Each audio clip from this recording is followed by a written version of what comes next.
ang mahirap dyan ang mga anak.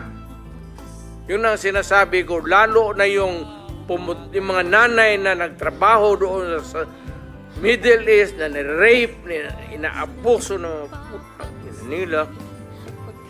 Tapos magpadala ng pera dito para sa pag-aral ng mga bata. Pag-uwi nila after sa city hall, umiyak dyan sa harap ko. Nagligid-ligid, ano bang ligid-ligid sa Tagalog? Gulong-gulong dyan sa harap sa... Kasi yung pinapadala ng pera pala na yung dalawang anak niya, babae, puro doon sa droga na punta yung... Kaya kung makita mo, ayaw ko, hindi kasi kayo sa babae. Kung ikaw ang